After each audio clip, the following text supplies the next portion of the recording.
Peanut butter is not a good source of protein until today. Skippy just dropped a new protein peanut butter version that is hot on the market, and you're probably thinking, oh man, I love peanut butter. I'm trying to make some health gains. Let's do this. But is this protein peanut butter really better than the regular one? Let's compare. One serving of Skippy regular peanut butter has 190 calories and roughly 7 grams of protein per serving. When you break that down, 28 of the calories are coming from protein, which when you divide by 190 gives you roughly 15% of the overall calories coming from protein. Now, that's already not a lot of protein per serving. You know what has the same percentage of protein per serving? Oats. So of course, yeah, when you had a really hard workout, what's the first thing you think of when you're trying to get some protein in?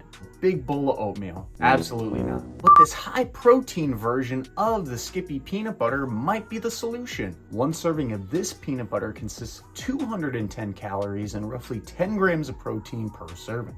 When you break that down, it is 40 calories coming from protein divided by that overall 210 calories per serving, giving you roughly 19% of the calories coming from protein in that high protein version. So 15% versus 19% of the calories coming from protein, in my eyes, that's nothing. Especially when you take into consideration that there is $1 extra on the protein version, when in all reality, if you're somebody who is a meat eater or even consumes dairy, you could eat 1 ounce of chicken breast and almost make up double that version with way less calories. This might be a good option for somebody who's vegan or vegetarian and has a hard time getting an overall protein, but even then, I would still probably spend the extra money that you might invest into this into some plant-based protein powder. Now, the reason I made this is because businesses do stuff like this all the time, slap on a label, say it's high protein or heart healthy, and then consumers like you who don't really look into the stuff like me, I'm kind of a crazy guy, and see the BS that is marketed to the masses. Now, if you want to go get this stuff, by all means, it's fine, but regular protein isn't really a high protein source, and I genuinely wouldn't really consider this higher protein version of this peanut butter very high either. It is a source of protein, but definitely shouldn't be one where you are relying on it for all of your protein. I have literally talked to somebody who really likes Snickers. If you look at the back of a Snickers bar, there is some peanuts in this, which does give it a little bit of protein, and they were trying to convince me that they were getting in quote unquote their protein for the day from these things. But come to think of it, you know,